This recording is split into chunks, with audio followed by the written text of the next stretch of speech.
Despertando a consciência. Estamos aqui, meus amigos, mais uma vez, para dar continuidade ao nosso trabalho, que semanalmente, às terças e sextas-feiras, temos oportunidade de liberar para ter esse contato com os amigos que fazem esse obséquio, essa caridade de estar conosco nesse momento de reflexão.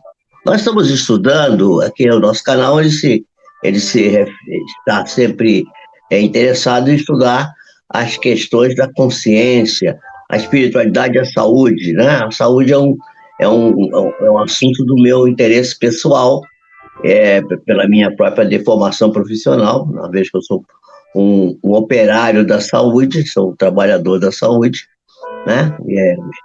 Nessa encarnação eu estou servindo a minha comunidade como médico, e aí então a gente está aqui cuidando da saúde e vendo também a espiritualidade, que é um nicho do nosso interesse, porque nós somos partidários da ideia de que somos seres espirituais com algumas incursões no plano material. Não somos seres materiais com incursões no plano espiritual. Não é exatamente essa ideia de que somos espíritos e devemos procurar viver como seres espirituais. Então, o nosso interesse é estudar saúde e espiritualidade. E nós estamos estudando as doenças psicossomáticas. Até de certo ponto, esse é a terceira live que nós estamos fazendo sobre esse tema, esse é a número 3, né? E nós fizemos, há uma semana atrás, a primeira, fizemos terça-feira passada a segunda, e hoje, sexta-feira, estamos fazendo a terceira. Então, essa é a terceira reunião, terceira, digamos, live que vamos tratar sobre, vamos conversar um pouco aqui, apresentar algumas reflexões que são originárias da benfeitora Joana de Ângeles, pelo lápis vigoroso e generoso de Divaldo Pereira Franco, que já não se encontra mais entre nós, né, e, portanto, não vai poder mais não vamos poder mais ter oportunidade nessa encarnação de ter contato com ele, porque ele já se foi, né? Já tomou o caminho de casa. De quem tomar o caminho de casa? Ele retornou ao plano espiritual recentemente. Então, vamos cumprimentar aqui Léa Brum, que está conosco. Temos aí a nossa irmã Zélia Graça, que também está conosco. Temos aí também, quem mais? Deixa eu ver quem mais que está aí. A Estela também está aí conosco, Estela Esteves, né? Está aí a nossa Elane Santana, está conosco também. A Léa Brum está dizendo, desde quando que ouvir suas palavras era um ato de caridade. Esse é um ato de caridade, mas tudo bem. Você não acha que o seu coração caridoso não permite que você ache, mas é um ato de caridade mesmo, não tenha dúvida. Amanhã tem churrasco amanhã não, depois de amanhã, da nossa turma, comemorando, acho que é 45, né? 45, sei lá, 45, 46, 45 anos 46 anos, que é 79 para 25, dá 46 anos, né? É isso? Acho que não sei. Agora, depois de 40 anos, eu não contei mais, não. É mais de 40 anos de formado. Até 40 anos, aquela grande foi o nosso encontro, né? Uns 5, 6 anos atrás, depois eu não contei mais. Hoje está calor aqui, está quente. Engraçado que tem chovido, que aliás agora nesse momento está chovendo, mas está um belo de um calor na nossa cidade, quarto clima do mundo, essa Mendes de todos nós. E aqui tem gente que é daqui de Mendes, a Estela, por exemplo, é daqui de Mendes, ela deve tá, deve tá percebendo também que está calor, né? Eu vou ligar aqui um aparelho aqui para ver se refresca um pouco, porque eu gosto de ficar vestido com essa indumentária, que também me aquece mais um pouquinho, e a gente fica mais encalorado. Mas tá bom, tá gostoso. Né? Eu prefiro sentir calor que sentir frio. Sentir frio, eu fico muito incomodado com o frio. Então, nós podemos dizer, né? Vamos tentar mudar aqui o negócio de posição, porque ele está na posição, a posição dele não está muito boa. Né? Chegou mais alguém aí, Sinara, chegou aí, chegou aí. A Estela está dizendo que está calor, sim, está calor aí, né, Estela? Está bem calor, é verdade. Está calor, sim. Né? Então, nós vamos dar início ao nosso estudo hoje. Nesse estudo de hoje, nós vamos trabalhar a terceira live sobre as doenças psicossomáticas. Né? Já expliquei aqui o que é doença psicossomática. E hoje nós vamos falar dos sentimentos tumultuados. O que é esse sentimento tumultuado? Nós sabemos que a energia mental, ela se forma dos pensamentos, os sentimentos capitaneados pela vontade. É um triângulo, né? Aquele triângulo do qual eu sempre falo aqui. Está chegando mais gente aí. Vera Lúcia chegou aí. Vera Lúcia Machado Soares está aí com a gente. Muito bem. Então, boa noite para vocês todos. Os que chegarem agora eu não vou mais cumprimentar para a gente não interromper aqui o raciocínio. Então, nós vamos falar sobre os conflitos gerados pela culpa. Vamos falar sobre as coisas que às vezes ficamos envergonhados, né? E o medo nos seus variados aspectos. Mas vamos falar principalmente de um elemento que é fundamental nessa questão da formação dessa estrutura que vai acabar desembocando na doença psicossomática, que é a falta de amor. Então, falta de amor, conflitos da culpa e de vergonha, e os medos nos seus variados aspectos. Então, a gente vai entender que no processo evolutivo, a gente começa lá no instinto. Primeiro, a gente tem instintos. Depois de que a gente tem instintos, a gente evolui para ter sensações. Depois das sensações, nós caminhamos para o sentimento. E o sentimento principal é o amor. Essa descrição está naquela lei do amor, descrita pelo Espírito Lázaro, que está lá no Evangelho segundo o Espiritismo. Se vocês tiverem oportunidade de compulsar esse belo livro, lá no capítulo 11, no item 8, vocês vão encontrar essa descrição que é um processo muito didaticamente bem estruturado, explicando como que a gente saiu lá da primitividade, lá dos começos do nosso processo evolutivo, até chegar nos dias de hoje. Então, os sentimentos são conquistas que são paulatinas, elas são gradativas, elas vão se formando devagar, né, no ser humano, que vai desenvolver esse sentimento, né, conforme os fatores anteriores, aquilo que a gente chama de fatores ancestrais, que predominam na natureza humana, na condição de uma herança que está marcada, está registrada no patrimônio genético de cada um de nós. Gerado por quê? Gerado pela consequência das condições ambientais, da família, da educação, da sociedade, né?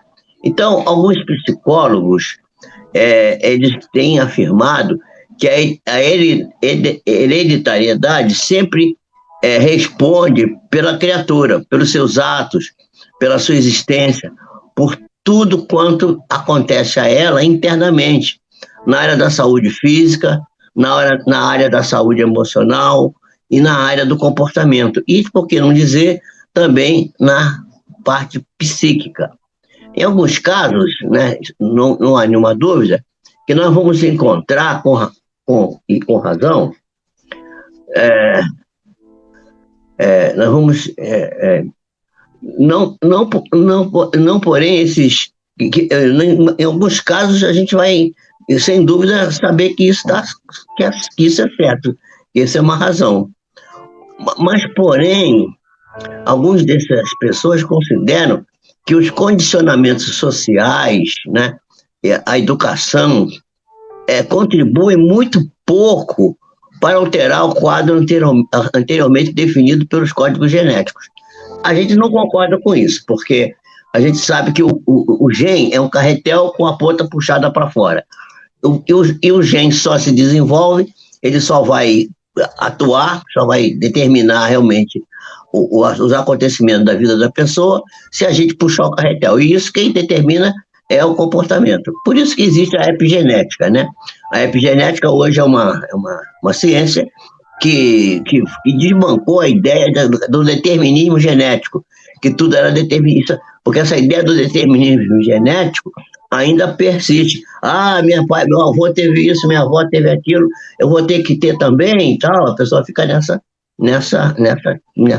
nesse pavor, né? Então, sem dúvida, o ser humano ele é resultado do comportamento anterior, das existências passadas, que modelou o futuro que o aguarda. Porém, a gente tem que entender que as ações atuais, o processo educativo, o processo evolutivo, o processo da autoeducação, ele pode modificar completamente a questão. A educação no lar, a educação na escola, o convívio social, podem alterar, né, com muita força o comportamento e o destino da pessoa, construindo valores que podem, de fato, modificar o processo genético que foi já determinado nas fases anteriores, e levando o indivíduo à recuperação espiritual, face aos erros, aos equívocos que cometeu antes. Isso por que isso existe? Isso existe porque a justiça divina jamais embaraça ou impede o esforço daquele que se deseja recuperar. Quem quer se recuperar, quem quer avançar, quem quer se melhorar, né, vai conseguir sempre. A justiça divina, antes de ser cobradora, ela vai oferecer recursos cada vez melhores para que a pessoa se desenvolva espiritualmente e se expresse de uma maneira melhor, porque o amor viceja em todas as ocasiões e circunstâncias, facultando a realização dos objetivos maiores da experiência, que é a felicidade. Isso não tem dúvida. Porém, no entanto, a gente sabe que o egoísmo, né, que é instalado na natureza humana, pode responder por situações que às vezes são muito embaraçosas, são desafiadoras, e que muitas das vezes elas vão embaraçar a caminhada da pessoa e retardar a marcha evolutiva, criando para essa criatura impedimentos e transtornos muito complexos no processo evolutivo. E, desse modo, os mecanismos castradores que afligem o ser, que são resultados do processo primitivo anterior, que ele traz das experiências passadas, né? As ideias de competição, crueldade, que ainda assinalam o comportamento individual e social, podem gerar realmente entraves, estorvos, para que a pessoa avance e se torne bem-sucedida, né? Bom, então, qual é o resultado imediato disso? O resultado imediato disso é que facilmente os sentimentos ficam tumultuados. Por isso que esse título dessa parte aqui são os sentimentos tumultuados, né? E as expressões da timidez, ou da violência, da agressividade, ou do medo, vão se instalar, às vezes fortemente, com muita exuberância, na criatura humana, conspirando contra a realização do seu eu interno. Esses conflitos podem estar estabelecidos e remanescem, quer dizer, estão desde tempos mais passados, imemoriais, né, que vem lá do período primário e tomam corpo, alterando a conduta que deveria ser manifestada pelo amor, mas que aí fica vamos dizer assim, assinalada por tormentos que vão transferindo de uma para outra reencarnação a herança dos próprios atos, do qual ninguém consegue escapar. Nós somos herdeiros da nossa própria forma de viver. Então, essa é a ideia, né? Já falei com a Vera Lúcia, né? Vera Lúcia está aí conosco, já falei com ela, Vera Lúcia Machado, a Léa também está aí conosco. Eu já falei com todo mundo. Então, uma boa noite para todos vocês, né? Falei com a Sinara também, boa noite. Então, o homem, ele é herdeiro dos seus pensamentos, das suas palavras e dos seus atos. Pensamentos, palavras e atos. E o espírito, o ser espiritual, ele vai imprimir, através do pensamento, nos tecidos do corpo espiritual, que André Luiz chama de psicossoma, né? Tá chegando mais alguém aí? Tá chegando aí, acho que é a Miriam, né? Não, Maria das Graças. Maria das Graças chegando aí. Boa noite, Maria das Graças. Seja bem-vinda. Né? Então, os pensamentos, palavras e atos, eles vão imprimindo através do pensamento, dos tecidos do perispírito, do psicossoma, os fenômenos futuros, que aqui o indivíduo será submetido através de uma lei, que é uma lei inexorável, que é a lei de causa e efeito. A lei de causa e efeito vai sempre atuar sobre a criatura. Tudo que não existe almoço grátis. Tudo que a gente faz, a gente tem que pagar, né? Acertar a conta. Então, a lei de causa e efeito, ela predomina na constituição espiritual da vida.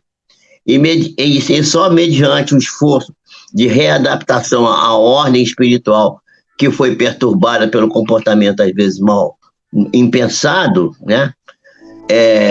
Mediante essa ordem, que foi perturbada pela insânia, pela negligência, pela preguiça, sentimentos que se modificam, e que vão contribuir para uma conduta saudável psicologicamente, quando corrigidos. Isso se faz indispensável para que o indivíduo possa conquistar a autorrealização e a paz. Se ele não conquistar isso, se ele não superar isso, ele não vai conseguir esse objetivo que todos nós queremos, que é ter paz e sabedoria, tranquilidade, né?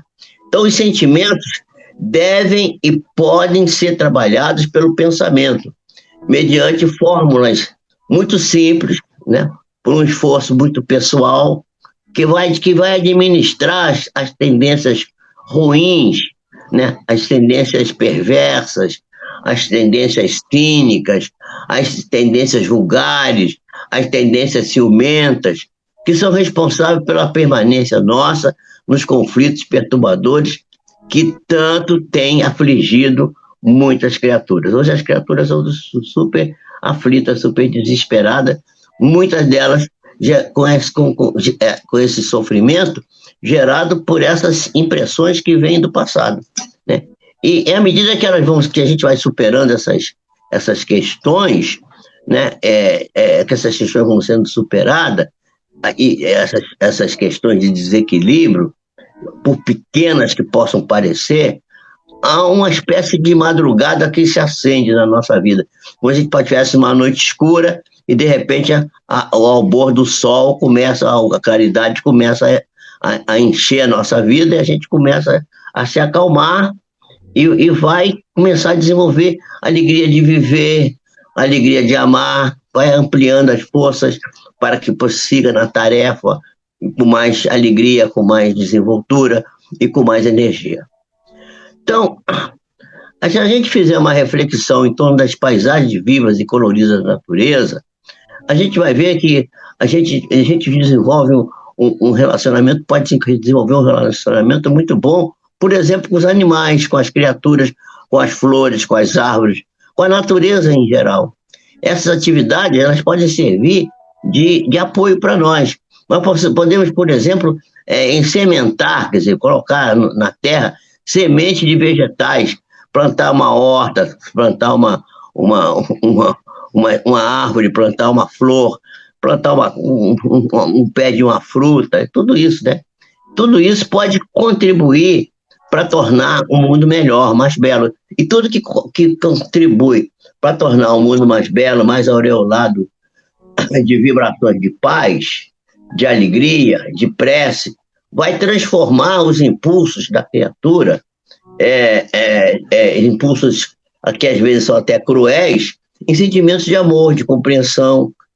É um verdadeiro milagre que ocorre com a criatura. Ela pode se transformar completamente. É a vida que se manifesta nessa criatura em forma de múltiplas manifestações geradas pelo amor único de Deus. Isso aí é uma coisa que a gente vai aprendendo devagar, mas quando a gente vai desenvolvendo em nós essa coisa que é chamada normalmente de sabedoria. Agora, vamos analisar agora, os conflitos de culpa e às vezes vergonha. A pessoa às vezes faz uma coisa que ela se deixa levar pelos sentimentos mais primários, e depois, quando ela acorda daquilo, ela diz, ai meu Deus, que vergonha que eu fiz, por que eu fiz aquilo? Então, esses são dois fatores essenciais que são responsáveis pela conduta adoecida da pessoa, que pode gerar a doença psicossomática. Aquela pessoa que carrega uma culpa, que sente vergonha de ser um ser humano, que tem vergonha de se apresentar conforme se encontra, e não consoante a fantasia mental a respeito de como gostaria de estar. Porque muitos de nós temos uma fantasia sobre nós mesmos, achamos que somos a mais bela pessoa. Eu sempre falo daquela metáfora das duas mochilas, uma mochila que a gente carrega na frente, que é a mochila que diz como eu sou belo, como eu sou bonito, como eu sou bom. Né? E aí a gente mostra isso para todo mundo, só que ninguém vê, porque está todo mundo numa fila indiana, quem está vendo você é o que está atrás de você. A mochila de trás é a mochila dos seus defeitos, dos seus pés de barro, e o outro que está atrás de você assim, meu Deus, que pessoa feia, pessoa ruim. Então, a gente tem essa mochila da frente, a gente só vê essa mochila da frente, a gente não consegue olhar, a gente olha a mochila de trás do outro que está na nossa frente, aí aquele camarada e tal, é isso, assim, a gente critica o outro. E a gente não está vendo a mochila da frente, que é aquela que ele carrega as coisas positivas dele, né? Então, essa metáfora é uma metáfora interessante, porque mostra que a gente não tem uma boa visão sobre aquilo que realmente a gente é, né? Então, o esforço pela evolução é um esforço contínuo, que a gente tem que fazer através de variadas ordens de experiências e que constituem as conquistas que são as conquistas que vão nos libertar. Por isso que Jesus disse, conhecereis a verdade vos libertará. Libertar de quê? Dos nossos próprios problemas que nos aprisionam. O primeiro primeira coisa dessa questão diz respeito aos registros que a gente vai lançando no nosso inconsciente mais profundo, lá dentro de nós, lá na nossa profundeza, que nem a gente mesmo consegue visualizar, a não ser quando a gente vai para o divã do psicanalista, deita lá e busca lá do fundo do baú aquelas coisas que estão dentro de nós e que são as resultantes dos comportamentos inadequados, né? Ou também destrutivos, coisas que, em vez de nos ajudar, nos atrapalham em outras existências ou mesmo na existência atual. E que fazem com que nós fiquemos encarcerados, presos, né, em reminiscências que são perturbadoras, que às vezes a gente não tem bem noção daquelas reminiscências, mas elas voltam nos nossos sonhos, na vida da nossa vida mais íntima, quando a gente reflete, quando a gente medita, e a gente percebe que tem uma porção de coisa dentro de nós que não são nada saudáveis, né? E nesse caso, esses sentimentos que são controversos e controvertidos, eles se misturam nos processos normais das atividades patológicas, gerando situações de desconfiança, de revolta, de mágoa, de insegurança. E, inadvertidamente, a pessoa que vai adoecer, o doente, né, o paciente, ele acaba experimentando uma sensação desagradável de haver, vamos dizer assim, se escondido, escamoteado a verdade, ou agido de forma consciente, de forma erradamente, sem que ninguém tivesse ideia ou conhecimento dos atos reprováveis que ele estava fazendo, né? E porque essa pessoa dissimulou com muita força, com muito vigor, ou conseguiu negar com veemência esse comportamento, permanece a crença nela subjacente de que, num ou no outro momento, ele pode ser descoberto. Pode ser descoberto e aí vai ter que prestar contas e vai ser desmascarado, vai cair no descrédito, vai sofrer a zombaria de quem atualmente ainda lhe oferece confiança e amizade. Então,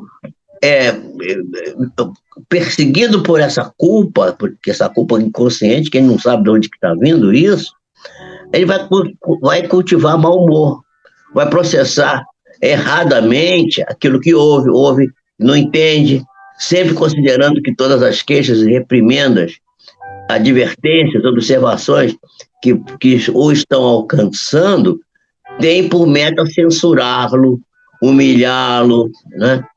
Ou estigmatizá-lo, que não é verdade. Às vezes a pessoa já está se sentindo culpada. Quando a pessoa não está sentindo nenhuma culpa, pode estigmatizar ela, pode humilhar ela, pode dizer o que quiser, fazer advertência, isso não interfere na vida dela, ela continua numa boa, né? Assim, acreditando inconscientemente, né, que ela vai acabar se armando contra quem? Contra a família, contra o grupo social, contra as pessoas com as quais convive, sempre procurando se escudar, se proteger, se esconder atrás de um escudo chamado autocompaixão, mas que também é autopunição, ou, no fundo é autorrecriminação. Esse indivíduo, que é o candidato à doença psicossomática, ele é muito difícil de ser aceito no meio social, porque ele é instável, o comportamento dele é um comportamento malicioso, às vezes incomodativo, se comporta mal. Quando não se faz de perverso em mecanismo de autovalorização equivocada. Procura valorizar demais a si próprio em detrimento da valorização que deveria dar para os demais criaturas. O segundo fator é o fator que deflui da ignorância que vem desde os tempos imemoriais, lá dos tempos medievais, e que ainda permanece em nós, porque nós naquela época ignorávamos tudo, né? Porque parecia as coisas eram aéticas, eram imorais, e a gente achava que quando fazia uma coisa que era, vamos dizer assim, contrária às normas que nos eram cobradas, a gente estava cometendo pecados, né? Quer dizer, o pecado é o erro do alvo. E aí a pessoa desenvolve a culpa, ela acha que está numa imundície e propicia a ela sentimentos que são terríveis, são maliciosos, ultrajantes, vergonhosos. E são sentimentos de pessoas que passam por experiências consideradas dignas de punição, né? E a vergonha da própria pessoa, a vergonha de si mesmo, assoma nela ainda hoje, mesmo quando o fato ocorrido está muito no passado, porque é um sinal de permanência emocional daqueles dias passados, sombrios, quando a pessoa vivia na intolerância e considerava uma coisa negativa, ignóbil ou vulgar, era uma coisa promíscua, suja, e todo e qualquer comportamento menos adequado ou mais primitivo, que assim a pessoa acaba, de certa forma, dizendo assim, eu fiz isso porque eu não sabia e tal, e se exime da culpa. Então, apesar desse conflito, né, a criatura continua mantendo a mesma conduta irregular através de uma ação oculta, quando as circunstâncias permitem isso, né? Ou uma situação mental, emocional, desde que não seja percebida pelas demais pessoas. Quer dizer, aquilo que ninguém sabe, que ninguém vê, passa, mas aquilo que os outros podem ver, quer dizer, o que vergonha é fazer e os outros descobrir. Aquilo que você faz escondido não é tão vergonha assim, mas passa a ser vergonha para a própria pessoa, porque ela tem a consciência que vai dizer para ela que ela está fazendo uma coisa que não está certa, né? Então, é, então, desde que ela não seja percebida pelas demais pessoas, ela vai manter a sua, a sua presença desses algozes internos, dessas pulsões ruins, que vão fazendo um verdadeiro terror dentro da criatura e fazendo com que ela sofra tudo aquilo quanto parece ilícito e negativo. Não há testemunhas, mas a busca da alegria é tormentosa. A busca do prazer também é tormentosa. Porque não se pode manifestar em razão das circunstâncias serem neurotizantes. A pessoa está muito neurótica. E pode-se acrescentar ainda que esses sentimentos de culpa e vergonha podem ser decorrência de uma convivência doentia com pais neuróticos, pais irritadiços, pais que gritam com os filhos, que acusam, que maltratam, que agridem a criança. E essa criança se sentindo impossibilitada de tolerar aquilo, foge da presença, refugiando-se no seu quarto, no seu mundo particular, no mundo da imaginação, né? E acusada de ser, muitas das vezes a criança acusada, era um peso morto, ela não ajuda nada, não faz nada pela família e tal, só fica aqui comendo, consumindo, né? Então, ela pode ser muitas das vezes também acusada de ser a responsável pelos problemas e transtornos que as pessoas experimentam, passando a sentir culpa de não conseguir liberar-se e prosseguindo, então, numa adolescência incompleta, na qual surge a vergonha da própria sexualidade, por parecer isso algo que seja sujo, impuro, indigno, quando na verdade não é.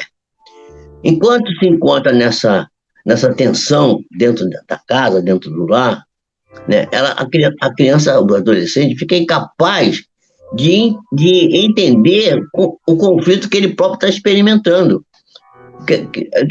Porque há um mecanismo de procurar fugir da situação que é constrangedora.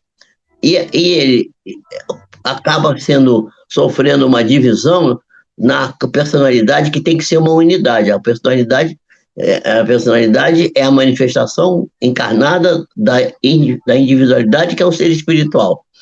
Mas se houver um desequilíbrio, a criança passa a viver uma conduta com comportamento duplo, que no fundo é uma forma de esquizofrenia. A esquizofrenia exatamente é isso.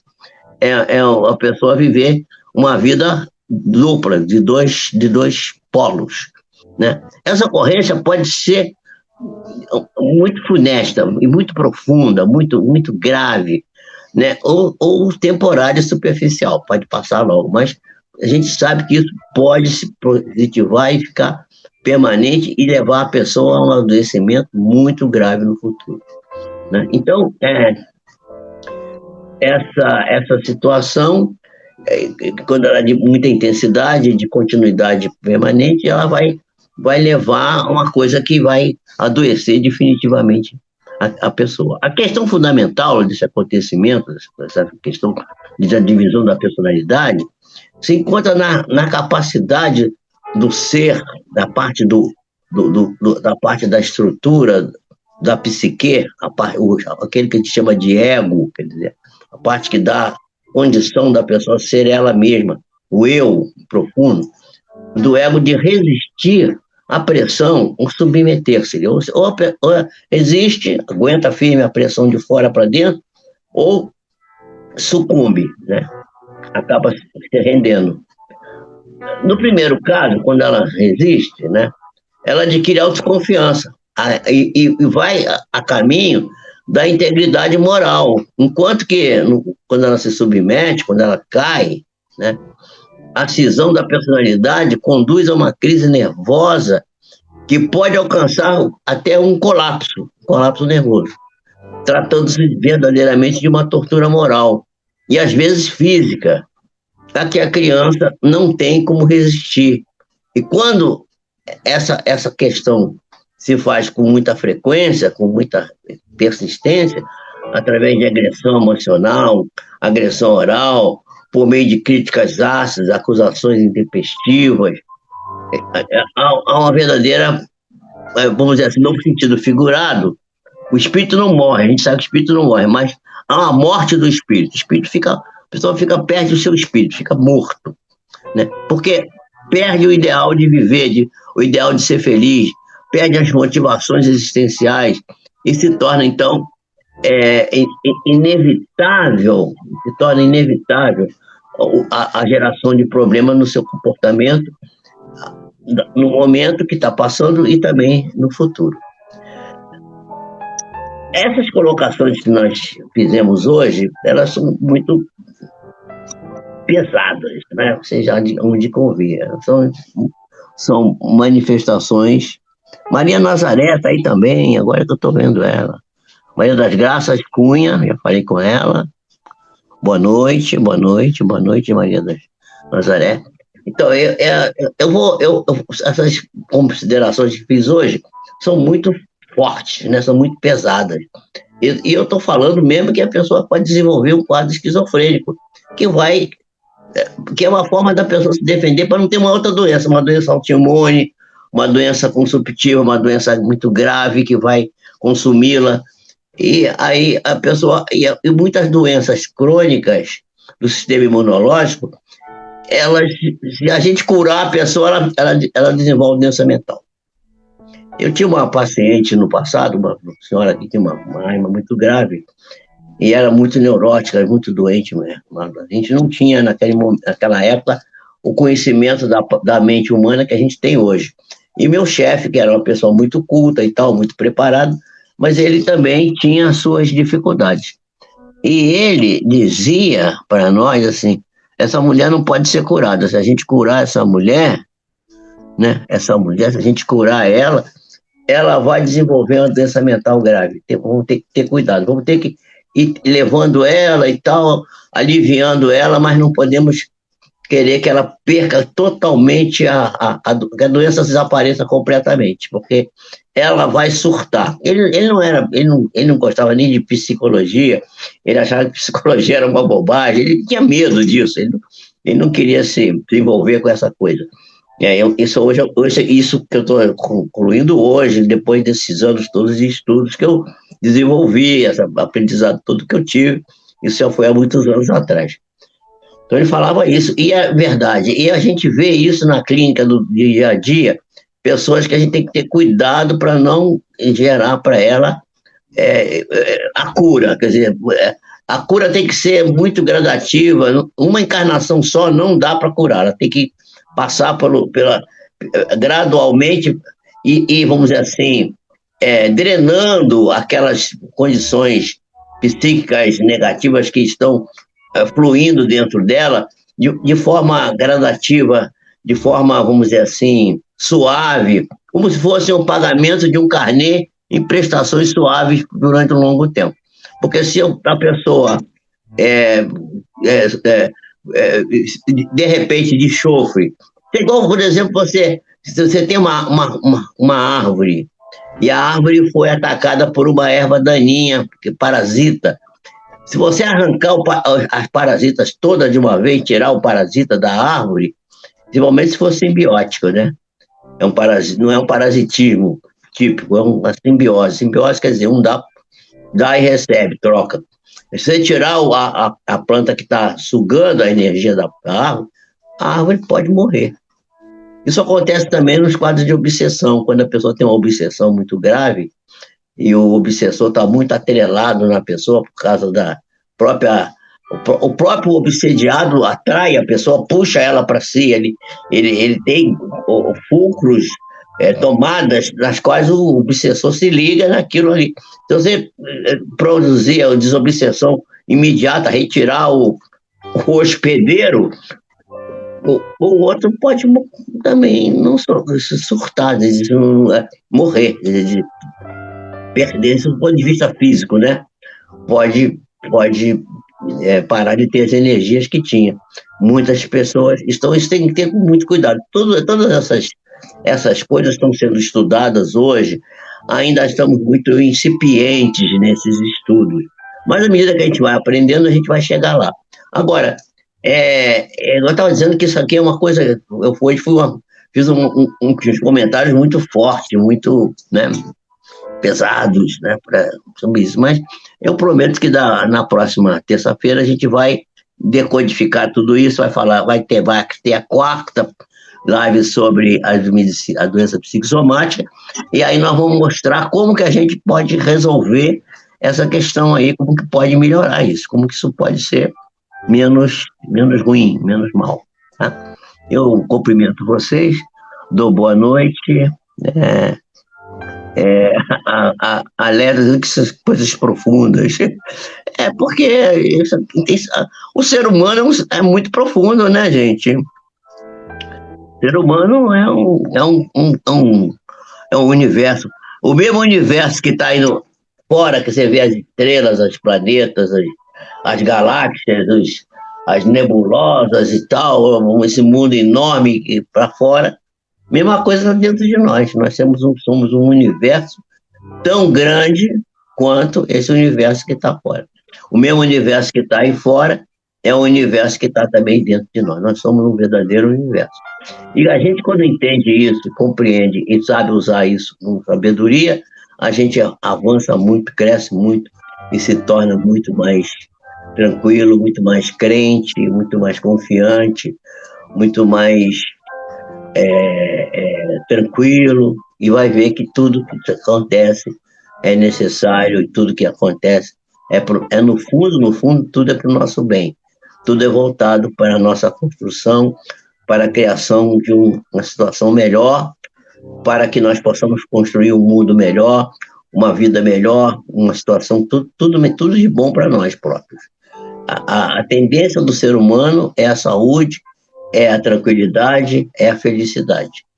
Se a gente entende isso, se a gente trabalha, mesmo na hora que as coisas parecem que estão ruins e parece que vai dar tudo errado, se a gente souber isso, se a gente ter esse pensamento positivo, tudo vai dar certo e a pessoa vai chegar num final feliz e bem resolvido.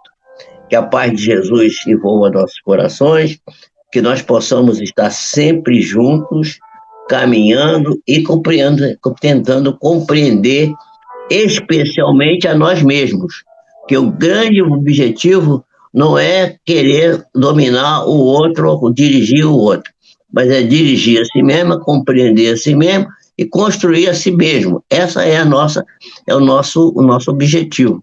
Nós precisamos nos construir, nós precisamos construir a nós próprios. Que Jesus nos abençoe, nos proteja e nos ampare. Que assim seja.